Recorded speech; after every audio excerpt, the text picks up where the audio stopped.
Bapak-bapak, ibu-ibu, saudara-saudara kaum muslimin rahimakumullah. Murai di dahan dan koko ayam di kandang. Dunia ini penuh dengan berbagai macam kesibukan. Sejak dari petani yang turun ke ladang, pedagang yang berangkat ke pasar, pelajar yang menuju sekolah, sampai kepada pegawai yang berangkat ke kantor, seluruhnya tidak lain untuk mencari sesuatu yang bernama bahagia. Setiap orang menginginkan kebahagiaan, dan tidak seorang pun menginginkan kesengsaraan dalam kehidupan ini. Namun nyatanya tidak setiap orang yang ingin bahagia mengetahui jalan yang harus ditempuhnya untuk sampai kepada kebahagiaan itu. Maka pada kesempatan pertemuan kali ini saya ingin menyampaikan sebuah hadis dari junjungan kita baginda Nabi besar Muhammad sallallahu alaihi wasallam yang termuat dalam kitab Mukhtarul Ahadits An-Nabawiyah, di mana beliau bersabda, arba'un min sa'adatil mar'i. Ada 4 perkara yang merupakan tanda dari orang bahagia. Saya mau tanya, di antara saudara-saudara yang hadir di sini, apa ada yang kepengen jadi orang sengsara? Ya. Seluruhnya tentu ingin mendapatkan kebahagiaan. Maka menurut resep dari Nabi kita, tanda orang bahagia itu 4. Jadi kalau saudara ingin bahagia, harus mempunyai 4 perkara ini. Yang pertama, orang bahagia itu kata Nabi, darun wasi'un, punya rumah biar bagus asal gede, enak ngaturnya, daripada sudah punya rumah kecil adanya di pinggir kali, gubuk, kalau hujan bocor miring lagi, kiamat. Loh, kalau gitu Islam materialis dong. Hadis ini boleh diartikan dengan makna hakiki, arti yang sebenarnya, boleh diartikan dengan makna majazi, arti kiasan. Kalau dia diartikan dengan arti kias, maka yang dimaksud darun wasi'un ay qalbun wasi'un, rumah yang luas tidak lain daripada hati yang lapang. Karena di situ kunci kebahagiaan yang sebenarnya. Walaupun kita cuma tinggal di petak berukuran 2 kali 3 meter, kalau hati kita luas rasanya rumah itu. Tapi biar rumah kita halamannya saja puluhan ribu hektar, ada kolam renangnya, kamar tidurnya tidak lagi terhitung, kalau hati yang menempati rumah itu sempit, maka akan terasa sempit jugalah rumah itu. Tempat bergantungnya tidak lain adalah hati. Marilah kita mencoba melihat berbagai pandangan orang tentang bahagia ini. Ada orang menyangka bahwa bahagia itu kalau dia mendapatkan harta yang sebanyak-banyaknya. Siapa yang banyak harta, dialah raja. Apa yang dia mau seluruhnya bisa dibeli. Keamanannya dia bisa menyewa petugas. Seluruh fasilitas untuk menyenangkan kehidupannya bisa dibeli. Pendeknya, hartalah segala-galanya dalam kehidupan. Sampai ada pepatah mengatakan, innad darahima fil amakini kulliha taksur rijala mahabatan wa jalala. Sesungguhnya harta, dinar, dirham, uang, di mana-mana selalu bikin hebat orang yang memilikinya. Coba lihat, orang yang punya duit sama yang enggak punya duit, jangan gaya hidupnya, gaya jalannya aja lain. Wahia lisanun liman arada fasahatan, wahia silahun liman arada qitala. Uang adalah senjata yang paling ampuh bagi orang yang mau pergi perang, dan lidah yang paling fasih bagi orang yang mau bicara. Kalau bicara dengan lidah macet, cobalah bicara dengan harta, lancar. Sampai ada pepatah demikian, segalanya bisa diatur dengan harta. Maka di kalangan orang yang berpandangan semacam itu, seluruh kegiatan hidupnya hanya terfokus kepada bagaimana mengumpulkan harta yang sebanyak-banyaknya.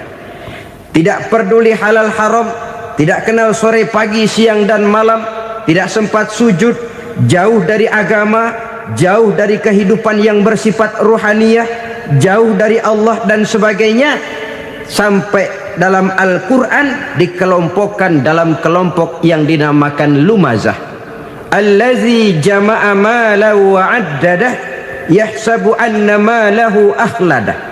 Mereka mengumpulkan harta sebanyak-banyaknya dan menyangka bahwa harta yang banyak itu dapat mengekalkan hidupnya, mengekalkan kekayaannya, mengekalkan kebahagiaannya.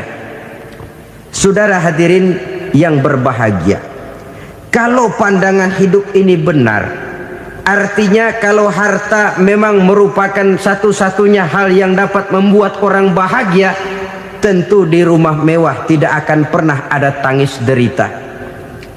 Tentu di satu tempat di mana fasilitas hidup serba menunjang tidak ada yang namanya penderitaan. Tapi suka dan duka, sedih dan gembira, senyum dan tawa adalah milik setiap orang, baik dia punya harta maupun dia tidak punya harta. Nyatalah bahwa harta semata-mata bukan merupakan jaminan bahwa orang akan bahagia, walaupun tanpa harta orang sulit untuk bahagia. Saya mau cerita, ada orang super kaya, namanya Aristotle Onesimus, raja tanker Yunani. Dia punya kapal tanker saja konon sampai 11 banyaknya. Punya perusahaan penerbangan yang disebut Olympic Airlines. Punya hotel di berbagai kota besar di dunia ini, sejak dari New York, London, Paris, Rome dan sebagainya. Bahkan punya pulau yang dia namakan Pulau Scorpio. Ini kan namanya sudah kaya nggak tanggung-tanggung, punya pulau. Nah, dia punya 2 orang anak, yang satu laki-laki namanya Alexander, yang satu perempuan namanya Maria Onesimus. Seluruh harapannya tertumpah kepada anak lakinya Alexander ini, yang akan meneruskan usahanya, meneruskan kekayaannya, meneruskan dinastinya. Apa yang terjadi?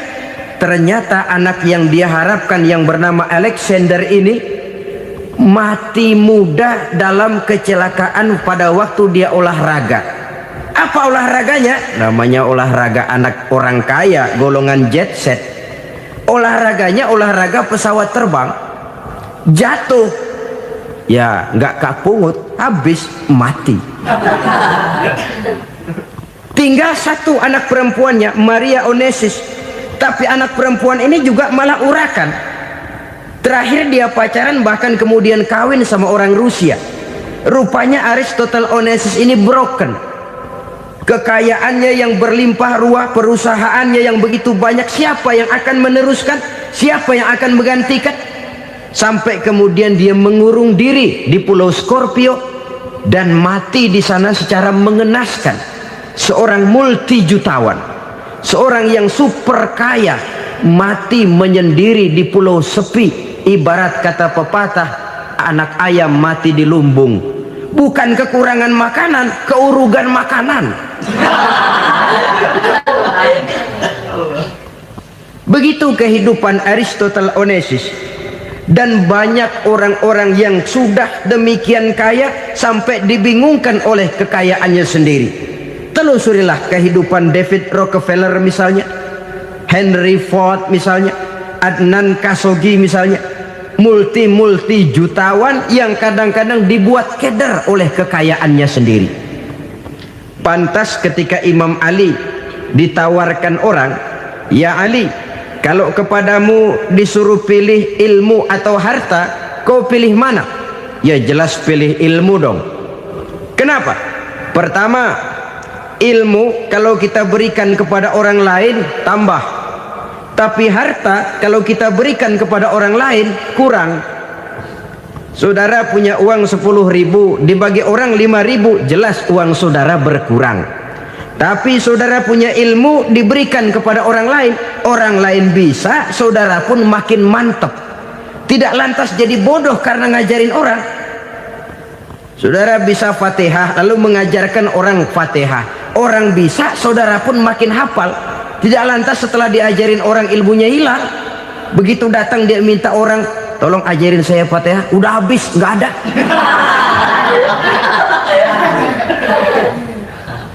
Yang kedua kata Imam Ali, ilmu menjaga kita. Kalau harta, kita yang harus jaga. Makin banyak ilmu, makin terpelihara diri seharusnya. Tetapi makin banyak harta, makin bingung kita jaganya. Sampai kadang-kadang kalau perlu seluruh keliling rumah dipasangi alarm. Belum cukup disewakan anjing besar-besar, pasang di depan pintu, awas anjing galak. Masih belum cukup juga, cari centeng tukang-tukang kepruk jaga rumah. Masih terasa belum aman, padahal rumahnya dikelilingi tembok besar. Di balik tembok ada pintu-pintunya tebal. Di balik pintu itu terbuka masuk kamar, kamar pun ada pintunya, pintunya pun kuat. Masuk ke dalam kamar ada lemari, lemarinya pun pintunya kuat, dikunci, kuncinya pun kuat. Tapi terhadap seluruhnya yang timbul cuma sekedar was-was saja. Kesimpulannya sekali lagi, tanpa harta orang memang sulit untuk bahagia. Tapi harta semata-mata tidak merupakan jaminan orang akan bahagia. Dengan hati yang luas, itu modal utama untuk mencapai kebahagiaan hidup. Orang yang hatinya luas, saudara-saudara, punya hati yang lapang, melihat kenyataan hidup ini, dia bersyukur senantiasa kepada Allah. Lantas tidak timbul hasud dan iri hatinya. Oleh karena itu jiwanya selalu lapang. Kalau tidak, cupik hati namanya, dangkal pandangan, tidak senang melihat orang lain dapat nikmat, dan itu sering dijadikan contoh. Kalau orang yang lapang dada, dia lihat tetangganya beli TV baru, dia berkata, alhamdulillah ya, tetangga kita beli TV, mudah-mudahan kita bisa ikut nonton. Lapang dadanya. Tapi orang yang sempit hati, lihat tetangga beli televisi, meriang. Enggak diapa-apain, meriang. Besoknya dengar tetangga beli motor, makin sakit, ke rumah sakit. Lalu di rumah sakit dengar tetangganya beli mobil, mati. Disiksa oleh perasaannya sendiri. Orang kalau hati sudah sempit dalam hidup, kemanapun dia pergi, sempit rasanya medan kehidupannya. Kemudian kita melihat juga ada orang yang menilai bahwa bahagia itu katanya kalau punya kedudukan yang tinggi, pangkat yang agung, wibawa yang besar. Mungkin betul, tapi mungkin juga tidak. Bergantung kepada hati orang yang punya pangkat itu. Sama dengan harta tadi. Harta akan membawa bahagia kalau dia jatuh ke tangan orang yang berhati lapang. Tapi harta akan jadi bencana kalau jatuh ke tangan hati orang yang sempit. Pangkat akan membawa bahaya kalau jatuh di tangan hati orang yang sempit. Lebih dari itu, kenyataan mengajarkan kepada kita bahwa ternyata pangkat dan jabatan tidak selamanya memberikan kebahagiaan dalam kehidupan. Bahkan resikonya kelewat besar. Beberapa bukti kita bisa ambil dari para pemimpin dunia yang menjadi korban lantaran pangkat dan jabatan yang disandangnya. Saudara ingat Presiden Abraham Lincoln dan John Kennedy dari Amerika? Dibunuh orang. Park Chung-hee dari Korea Selatan, Ziaur Rahman dari Bangladesh, Anwar Sadat dari Mesir, terakhir Indira Gandhi dari India, menjadi korban dari pangkat dan jabatan yang disandangnya dari orang-orang yang tidak senang dia memegang jabatan itu. Dia akan mudah mengundang bencana. Sehingga pantas kalau seorang presiden terkemuka Amerika, Harry Truman namanya, dia mengatakan jabatan presiden itu, kata dia, seperti orang nunggang macan, naik macan. Harus kita taiki, kalau enggak dia bakal nerekam kita. Ngeri katanya. Adapun orang yang hatinya lapang, kalau dia menerima pangkat dan jabatan, dianggapnya itu satu kesempatan untuk berbuat baik. Tapi orang yang berhati sempit, menerima pangkat dan jabatan, bukan kadang-kadang menerima, malah berusaha setengah mati mencapai dengan segala cara. Kalau perlu jilat atas, jilat atas. Jadi golongan sumuhun dawu. Jadi kelompok kulon nuwun. Yes sir. Yang kerjanya cuma oke bos. Kalau perlu jilat atas, jilat atas. Kalau perlu injak yang bawah, injak yang bawah. Perlu sikut kiri kanan, sikut kiri kanan. Yang penting pangkat dapat, jabatan dapat. Orang yang semacam ini, kalau sudah mempunyai pangkat dan jabatan, biasanya dia tidak menganggap itu sebagai amanah, tidak menganggap sebagai kesempatan berbuat baik, tapi malah kesempatan untuk memperturutkan hawa nafsunya yang dilatar belakangi oleh kesempitan hatinya tadi. Apalagi kalau orang memperoleh pangkat karena banyak mengeluarkan uang. Seakan-akan pangkat dan jabatan itu sekarang macam proyek, pakai tender. Siapa yang berani bayar segini naik, nggak berani minggir. Padahal logikanya, kalau orang mencapai satu jabatan karena banyak mengeluarkan uang, hampir bisa dipastikan bahwa setelah jabatan itu dia pegang, langkah pertama yang akan dilakukannya ialah berusaha bagaimana uang yang dia keluarkan supaya kembali. Ya paling kurang pulang modal dulu dong. Soal mikirin rakyat soal nanti, tapi ini modal harus pulang. Itu celakanya kalau orang memperoleh pangkat dan jabatan cuma karena banyak mengeluarkan uang. Jarang orang yang mempunyai keyakinan dan pandangan bahwa pangkat dan jabatan merupakan amanah. Jadi sekali lagi, pangkat dan jabatan mungkin saja membawa kebahagiaan kalau jatuh ke tangan orang yang berhati lapang. Tapi bisa jadi bencana kalau dia jatuh ke tangan orang yang mempunyai hati yang sempit. Dan lagi-lagi stresnya hati yang lapang. Lalu sebagian orang, saudara, ada yang berpandangan katanya bahagia itu kalau jadi orang terkenal, mempunyai popularitas, menjadi idola di kalangan remaja, di kalangan orang tua, di segala lapisan masyarakat. Padahal makin populer orang makin terikat dia. Ya kalau macam kita ini kan nggak punya nama, nggak populer, tengah malam buta mau nongkrong di warung Tegal aman. Tapi pangkat, jabatan, kedudukan, popularitas menyebabkan kita diikat dengan berbagai macam peraturan. Cuma mandi sama ke WC saja yang nggak dikawal.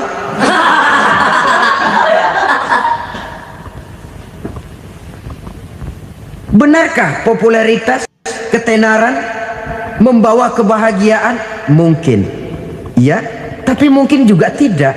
Kenapa? Banyak orang-orang populer yang mengakhiri hidupnya secara tragis. Kita ambil beberapa nama. Di Amerika tahun 60-an ada bintang seksi paling terkenal yang dijuluki seks bom, bom seksi. Sampai sekarang jadi legenda, namanya Marilyn Monroe. Singkatan doublenya itu inisialnya MM, Marilyn Monroe. Terkenal top sampai dia mati tahun 62, namanya sekarang masih saja dibicarakan orang. Kenapa dia bunuh diri? Tidak punya hartakah dia? Banyak. Kurang populerkah dia? Seluruh dunia mengenalnya. Sejak rakyat kecil sampai pejabat tinggi dia punya hubungan. Kenapa? Jenuh. Dia terlahir dalam keadaan yatim. Setelah itu tidak lama dia berangkat remaja, ibunya meninggal. Pindah dari wanita asuh ke wanita asuh sampai 12 orang ibu angkatnya. Dan kekecewaan yang paling parah, setiap laki-laki yang dekat dengannya hanya seperti kapal berlabuh, datang dan pergi silih berganti. Padahal dia merindukan seseorang yang bisa melindungi hidupnya. Dia rindukan itu dan dia tidak pernah menemukan. Itu yang akhirnya menyebabkan dia minum pil tidur kelewat dosis, minum obat tidur kebanyakan, ya tidur terus sampai sekarang.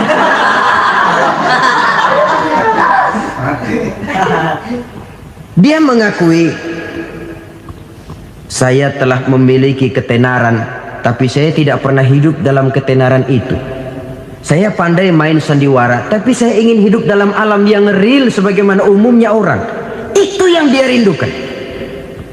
Menyusul jejak yang namanya Marilyn Monroe ini, Billie Holiday, saudara kenal tentu, di rumah sakit dirawat. Dia juga minum obat overdosis, mati lagi. Jimi Hendrix minum obat tidur overdosis kelewat batas, mati lagi. Lalu yang menghanyutkan diri di danau, Janis Joplin dan Brian Jones. Ini orang-orang populer, orang-orang terkemuka yang mengakhiri hidup secara tragis, bukan karena tidak terkenal, mungkin karena sudah saking terkenalnya. Contoh paling belakangan, Bruce Lee. Wah, ini tukang-tukang keprok tentu kenal siapa dia. Sampai sekarang pun tabir kematiannya masih merupakan misteri. Dan yang masih hidup juga menunjukkan gejala yang aneh. Michael Jackson, rumahnya di Beverly Hills itu dijaga sedemikian rupa, dan dia selalu curiga kepada setiap makanan harus steril, bersih dari segala macam kimia. Kemana dia pergi, itu tukang-tukang keprok sudah selalu menjaga dan mengawal, dan dia seakan takut menunjukkan mukanya yang asli. Hingga kalau tampil ke tengah di luar show, dia kadang memakai pakaian yang tidak menunjukkan dia yang sebenarnya, takut dikenali orang. Ternyata popularitas sering jadi momok yang meracuni kehidupan manusia. Oleh karena itu, benarlah junjungan kita pada saat beliau mengajarkan orang akan bahagia kalau dia mempunyai hati yang lapang. Nah, sekarang masalahnya untuk mendapatkan hati yang lapang, caranya bagaimana? Kita kembali kepada konsep Quran. Allah mengajarkan, ala inna bi dzikrillahi tatmainnul qulub. Ketahuilah bahwa dengan banyak mengingat Allah, hati akan tenang, jiwa akan lapang. Dengan kata lain, dekat dengan agama, merasakan kehadiran Allah dekat dalam hidup, itu muara pertama untuk mencapai hati yang lapang.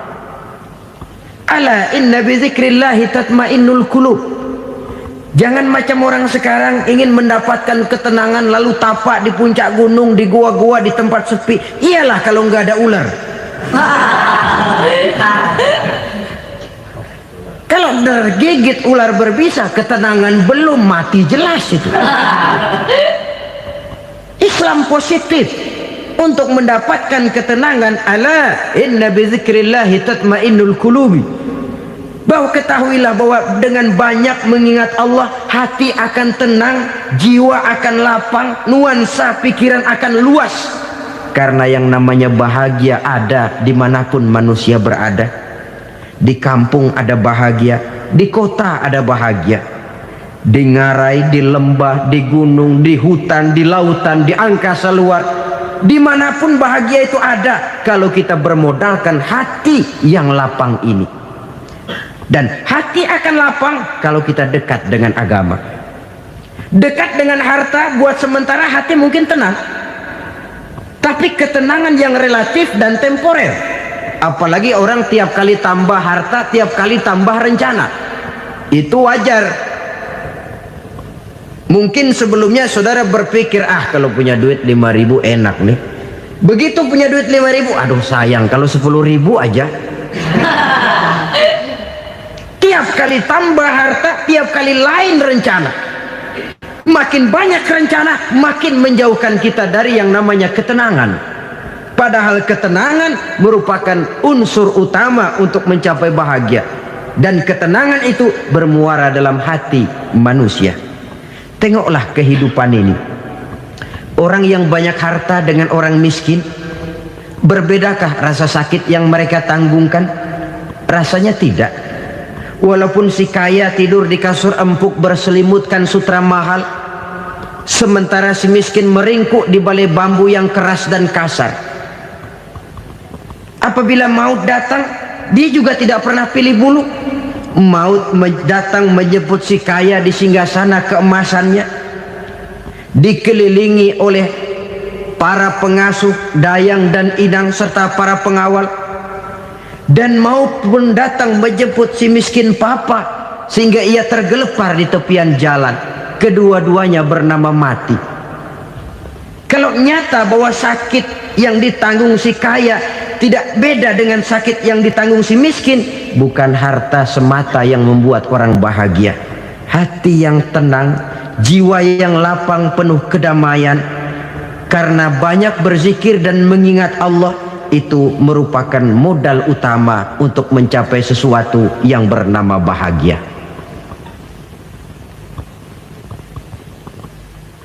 Saudara hadirin yang saya hormati, inilah yang pertama dari 4 ciri yang digambarkan oleh Nabi tentang tanda-tanda orang bahagia. Dan harus berangkat dari yang pertama ini, hati yang lapang. Ini yang harus kita miliki lebih dahulu, baru nanti akan menyusul kepada poin yang ketiga, kedua dan selanjutnya. Sebab kalau hati sudah terisi dengan jiwa yang lapang, seluruh persoalan insya Allah akan bisa kita atasi dengan sebagaimana mestinya. Yang kedua sekarang, tanda orang bahagia menurut baginda Nabi, markabun syariah. Orang bahagia itu, kata beliau, punya kendaraan biar cepat asal lancar.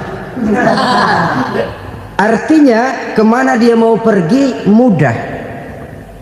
Apa maksud hadis ini? Kalau kita kaji lebih dalam, kendaraan itu kan alat transportasi. Transportasi tidak lain adalah usaha memudahkan komunikasi. Pindah dari situ kepada teori bahwa manusia adalah zon political, makhluk bermasyarakat yang tidak bisa memenuhi kebutuhan hidupnya secara sendirian. Kita memerlukan keberadaan orang lain dalam kehidupan ini.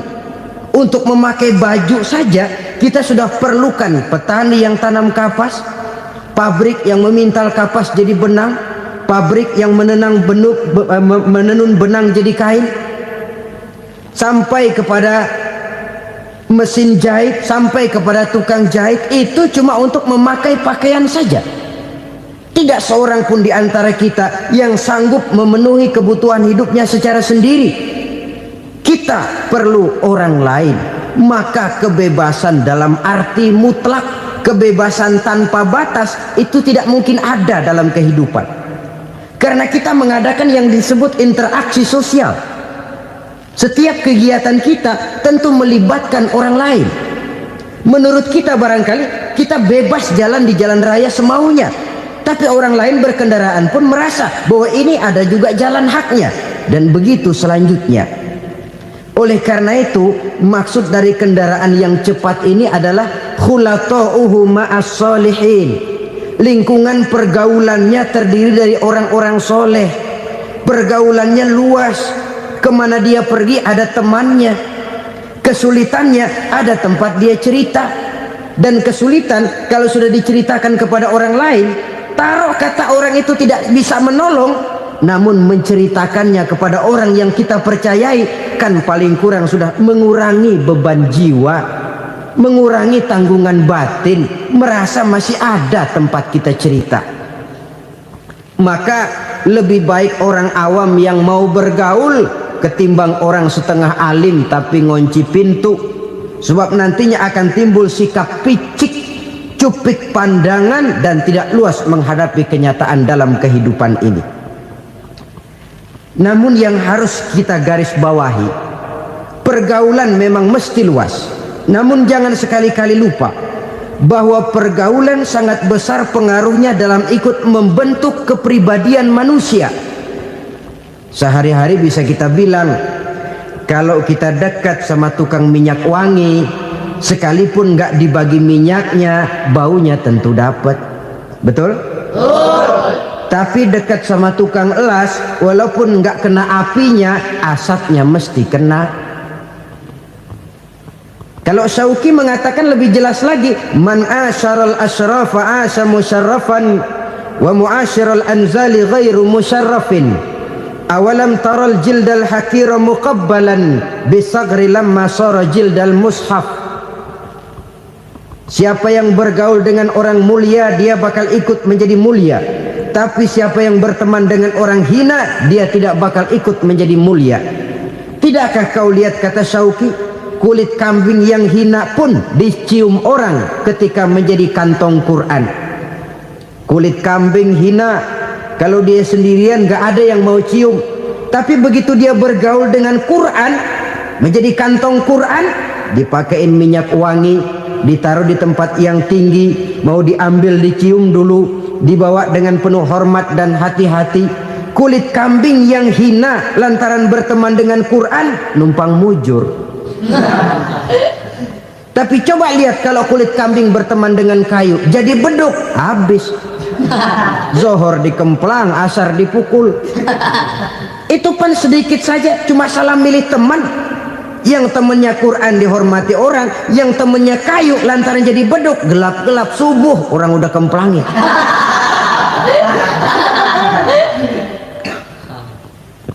Maka terutama kepada adik-adik remaja yang masih mencari identitas diri, yang ibarat kaset masih kaset kosong, mudah diisi oleh apapun, pandai-pandailah memilih teman dalam bergaul. Karena banyak orang yang tadinya baik-baik, ketika terseret dalam pergaulan dengan orang yang tidak baik, kebaikannya menjadi lentur dan luntur. Tapi berapa banyak bajingan-bajingan tengik, orang-orang yang berlumur noda dan dosa, tiap hari melakukan maksiat, namun bergaul dengan orang yang baik-baik, pada akhirnya sedikit demi sedikit beringsut dan berangsur dia terbiasa mengikuti kebaikan-kebaikan. Saya tekankan ini kepada remaja karena mereka masih mencari identitas diri. Apa yang mereka lihat mereka mau, apa yang mereka dengar mereka ingin tahu. Coba lihat kehidupan remaja. Pulang nonton film Rambo, pengen jadi Rambo, gagah, maunya belekai melulu. Pulang nonton film Superman, pengen bisa terbang. Pulang nonton India, nyanyi melulu. Wajar, mereka masih mencari identitas diri. Saya ini sebenarnya siapa? Lingkungan, pergaulan akan membentuk itu. Karena itu pandai-pandailah bergaul, karena ia sangat besar pengaruhnya dalam ikut membentuk kepribadian manusia. Apalagi sifat yang jelek lebih cepat menularnya ketimbang sifat yang baik. Sifat yang baik, watak yang soleh itu lambat sekali untuk menular. Tapi yang tidak baik, kan prosesnya mah kalau remaja biasanya mula-mula dengar. Karena dengar lalu pengen tahu, karena pengen tahu lalu ngeliatin, begitu ngeliatin kan pengen nyobain, setelah nyobain ketagihan. Nah, ini prosesnya. Yang namanya ganja, morfin, narkotik awalnya kan begitu. Mula-mula dengar, katanya kalau sudah fly to the sky, sudah melayang ke langit katanya, disitulah puncak kebahagiaan. Mulanya cuma dengar, karena dengar pengen tahu, karena pengen tahu lalu ngelihat, kumpul sama orang yang suka ngeganja. Setelah ngelihat, nah pengen ngerasain. Begitu ngerasain enak juga, ketagihan. Kalau sudah ketagihan jadi penyakit kronis, bisa merembet kepada yang lain. Iya, kalau orang tuanya mampu untuk beli morfin, beli ganja. Kalau tidak kan pikirannya ngayap, jemuran siapa ya gue sabet. Timbullah perbuatan-perbuatan negatif yang bermula dari salah pergaulan.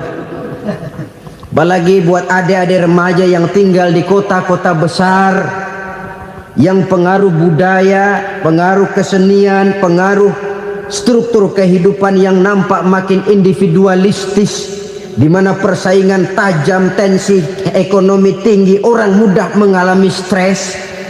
Pandai-pandailah dalam bergaul, sekali lagi, karena ia sangat besar pengaruhnya dalam ikut membentuk kepribadian manusia.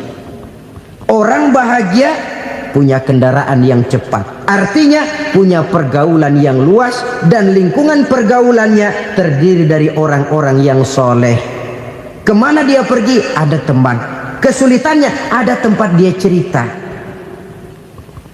Tapi kalau sudah menyendiri, hidup sendiri, kesulitan dipikiri sendiri, bisa mati belum waktunya. Tidak ada tempat berbagi rasa, tidak ada tempat bercerita, tidak ada tempat mengurangi beban dalam kehidupan. Pantas betul kalau Islam sangat menggalakkan dan menganjurkan orang kalau sudah sampai waktunya itu untuk melangsungkan nikah. Kata Nabi, ya ma'syaras syabab man istata'a minkumul ba'at falyatazawwaj. Hai para pemuda, kalau sudah mampu memberi nafkah, kawinlah, nikahlah kamu. Kenapa? Sudah ada teman hidup, tempat berbagi rasa. Kesulitan kalau ada tempat cerita akan lebih ringan ketimbang kita telan sendiri, walaupun bobot kesulitannya sama beratnya. Saudara-saudara kaum muslimin rahimakumullah, inilah ciri yang kedua, punya kendaraan biar cepat asal lancar. Kemana kita mau pergi gampang. Dengan kata lain, setelah hati yang luas, pergaulan yang luas. Dua. Yang ketiga sekarang, tanda orang bahagia itu menurut Nabi, misbahun mudhi'un, punya lampu yang terang. Oh, itu enggak problem. Sekarang sudah zamannya listrik masuk desa, Pak. Lampu sudah terang semua. Betul, kalau itu yang dimaksud. Tapi tidak cuma itu. Karena lampu yang dimaksud di sini, lampu yang akan menerangi seluruh perjalanan hidup. Dan perjalanan hidup itu sudah dimulai sejak kita terlahir ke alam ini sampai masuk ke alam barzah, kumpul di padang mahsyar sampai ke akhirat. Lampu yang menerangi itu yang diperlukan.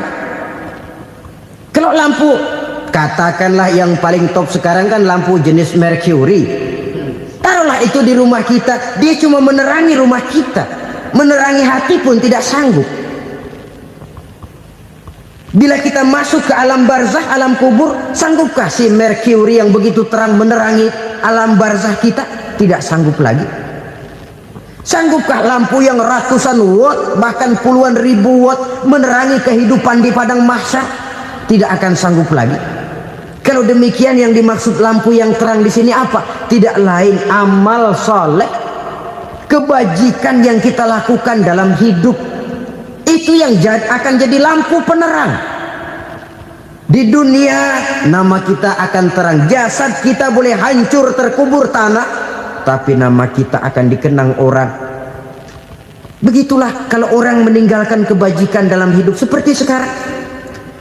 Ribuan orang tiap saat berziarah ke kubur Imam Syafi'i, ke kubur Imam Malik, ke kubur Imam Ghazali, ke kubur orang yang baik-baik, orang yang soleh-soleh.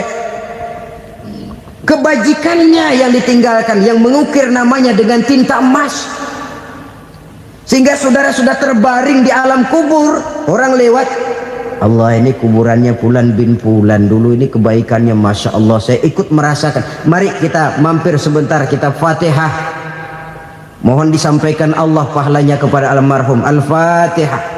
Itu kalau orang baik-baik. Lalu saudara tanya, Pak, orang mati dikirimin Fatihah apa nyampe pahalanya? Saya jawab, kalau saudara nggak percaya, mati dulu dah. Nanti saya Fatihain, tungguin di sana, umpama nggak sampai balik lagi kemari. Sekarang ini kan maunya otak-otakan saja, kalau nggak masuk otak nggak percaya. Padahal alam gaib itu nggak bisa diotak-otakin. Sama saja dengan saudara pernah dengar cerita kapal tanpa emas tenggelam kan? Pernah nggak? Di mana? Ya, di laut Masa Lembo. Begitu ketampung Mas tenggelam, ratusan penumpang itu terjun ke laut, dipermainkan gelombang, berjuang menghadapi maut itu. Orang lagi timbul tenggelam di lautan, dihantam ombak, kita tengokin pakai helikopter. Pak, lagi timbul tenggelam ya? Iya, tolongin. Jangan khawatir Pak, nih saya kirim intan Pak, harganya 10 juta. Kira-kira orang yang timbul tenggelam di laut seneng nggak? Tidak. Kan mahal toh intan 10 juta. Kenapa dia nggak senang? Karena intan 10 juta dalam kondisi seperti itu tidak sanggup menyelamatkan dia. Dia akan girang kalau dikirimin ban mobil bekas, dikirimin papan terentang atau bambu. Intan yang 10 juta dia nggak girang, ban mobil bekas yang 1000 perak tuh pegang, itu yang dia girang betul. Inilah sebabnya Nabi berkata, mal mayyitu fi qabrihi illa kal ghariqil mutaghawwis. Orang yang meninggal di alam kuburnya seperti orang timbul tenggelam di lautan. Yantaziru da'watan min ahli, menunggu doa dari keluarganya yang masih hidup. Duh, bapak saya sudah meninggal, saya sayang benar sama dia. Kirimin kulkas ke kuburannya Itu sama saja dengan tadi orang tenggelam di lautan dikirimi intan yang harganya 10 juta, tidak sampai. Begitulah kalau kebajikan yang kita tinggalkan dalam hidup, sudah mati pun kubur kita masih diziarahi orang. Tapi kalau jahat yang kita tinggalkan, boro-boro lah orang mau doa lewat dekat kuburan kita juga serem. Tuh bajingan no, dulu mati dipendem di situ tuh. Jangan lewat situ, ntar kesurupan, jangan. Lewat saja orang ngeri. Konon lagi membacakan Fatihah dan mengirimkan doa. Hidup pada hakikatnya adalah kesempatan untuk berbuat baik. Maka sekali kesempatan itu diberikan, manfaatkan dengan sebaiknya. Sebab kesempatan kedua tidak akan pernah ada. Kesempatan berbuat baik di sini, di akhirat sudah pembalasan namanya. Sekali kesempatan itu dicabut, dia tidak akan pernah dikembalikan lagi. Kata Iqbal, hidup tidak mundur ke belakang, Bung. Berhenti diinjak orang, mundur hancur. Tidak ada kata mundur dalam hidup ini. Berhenti diinjak orang, mundur kecebur. Tidak ada kata lain, harus maju dalam kehidupan dalam artian yang positif. Hidup adalah kesempatan untuk mengumpulkan kebajikan yang sebanyak-banyaknya. Di situ nilai daripada manusia. Sekarang ini memang nggak kelihatan kok, orang yang banyak pahala sama yang banyak dosa nggak kelihatan kok. Barangkali kalau habis bikin dosa palanya pada benjol, mungkin orang takut sama dosa. Tapi sekarang sama saja, orang yang banyak dosa dengan yang nggak banyak dosa jalan bareng dari belakang, sama, nggak kelihatan beda. Tapi ada waktunya di mana pahala memegang peranan, di mana dosa diperlihatkan. Sama saja kalau kita bawa mobil siang, lampu kan nggak begitu berfungsi. Apa lalu bilang, alah ini lampu berat-beratin, copot-copotin aja dah. Tidak perlu begitu. Kenapa? Pada suatu saat malam senja akan datang. Bila matahari terbenam, senja pun datang, gelap mulai merayap, disitulah baru terasa perlunya lampu. Pahala begitu. Sekarang orang yang nggak ada pahalanya nggak kelihatan dalam kehidupan. Tapi pada suatu saat senja kehidupan akan datang. Ajal merenggut nyawa, malam merayap, dan hidup mulai diliputi kegelapan di alam barzah. Dikala itu kalau nggak punya lampu, alangkah malangnya kita. Sebab amal yang baik, kata Nabi, di alam barzah itu akan diciptakan menjadi perempuan yang cantik menemani kita. Amal yang jahat akan menjadi orang yang paling jelek nemenin kita. Udah di tempat gelap yang nemenin jelek.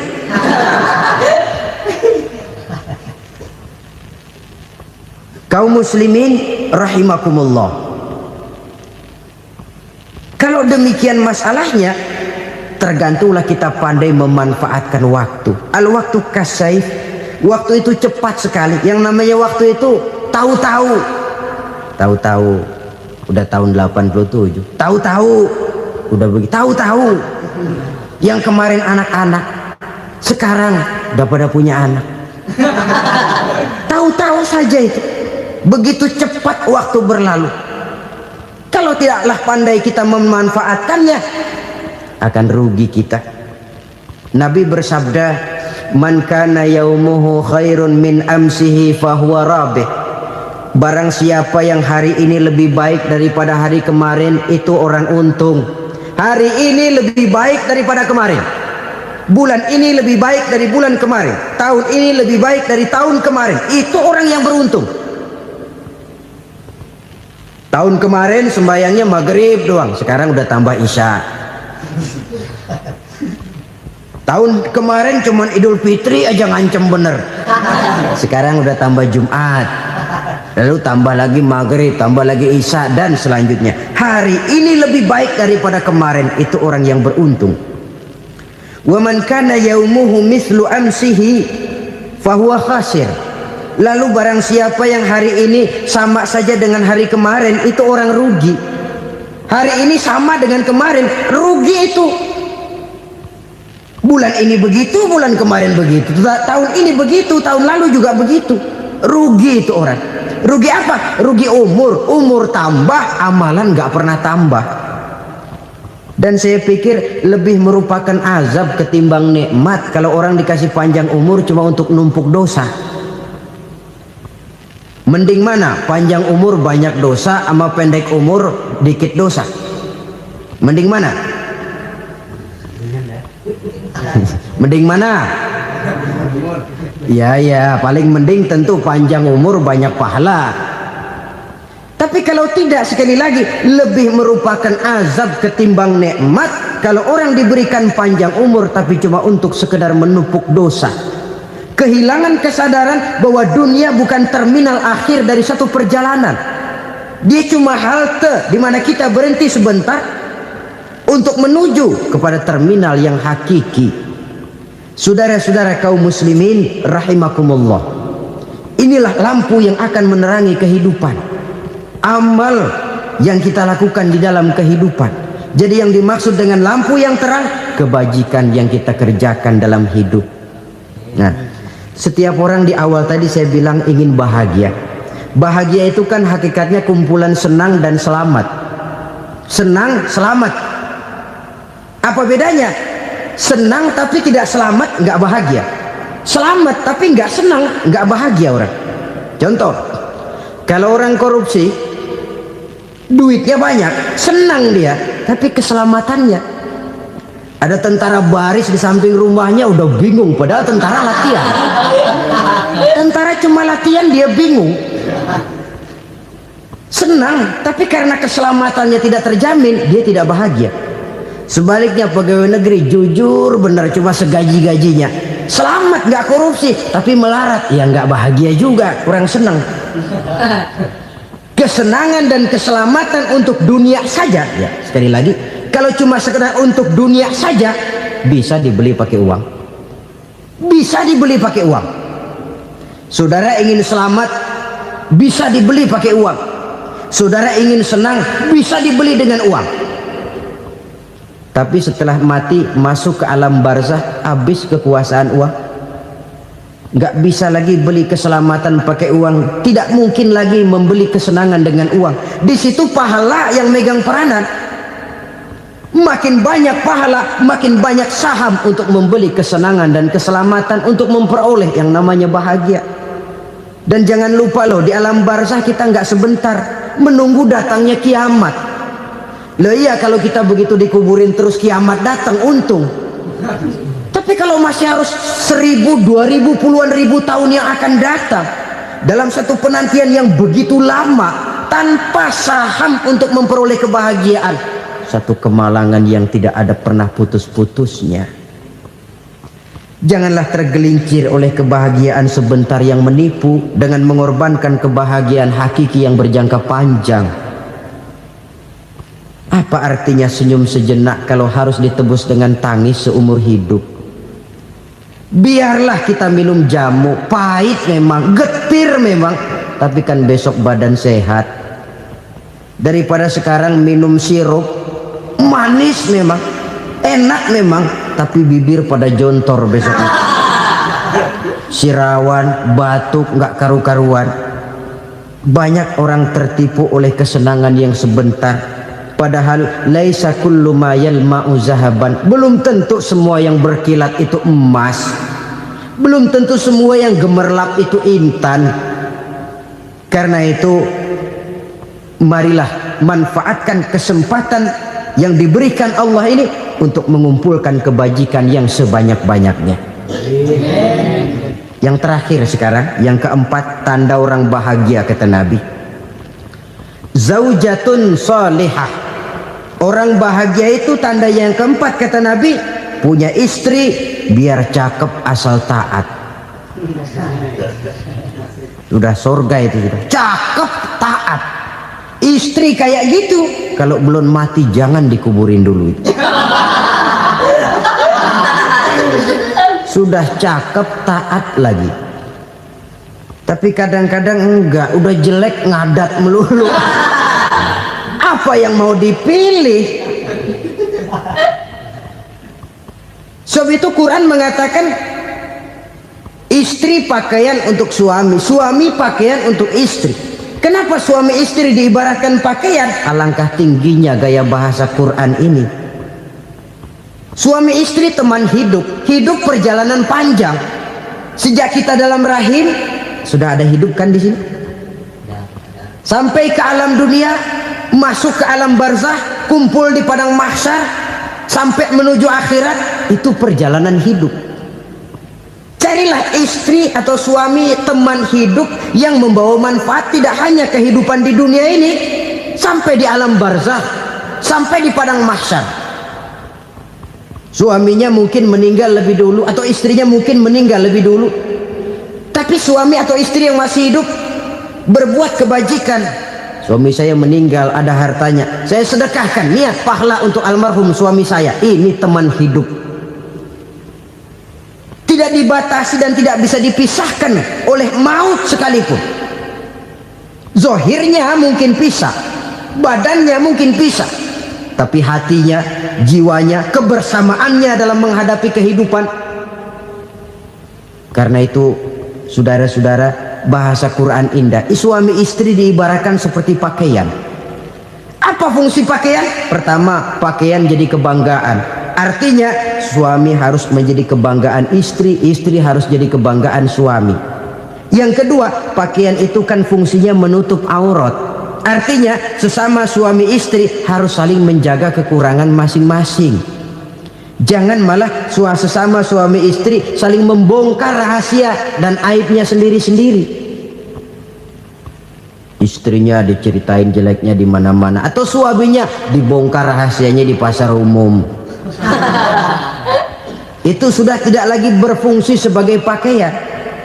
Kenapa semua ini diperlukan? Karena kita menyadari bangsa yang baik terdiri dari masyarakat yang baik. Masyarakat yang baik merupakan susunan dari warga yang baik. Warga yang baik adalah terdiri dari rumah tangga yang baik. Dan rumah tangga yang baik merupakan susunan dari pribadi yang baik. Dari situ langkah dimulai. Membangun satu bangsa yang baik diawali dengan membangun rumah tangga yang baik, dengan menciptakan pribadi-pribadi yang baik. Sehingga dari sini diharapkan berkembanglah nilai-nilai kebaikan. Orang akan bahagia mempunyai istri yang soleh. Kenapa? Tidak ada seorang suami bisa sukses jadi apapun dia, apapun profesinya. Dokterkah, kiaikah, mubalikah, petanikah, pengusahakah, pejabat tinggikah, tidak ada seorang suami yang bisa sukses tanpa peran serta istrinya. Walaupun memang peranan itu tidak begitu kelihatan, tapi sangat menentukan.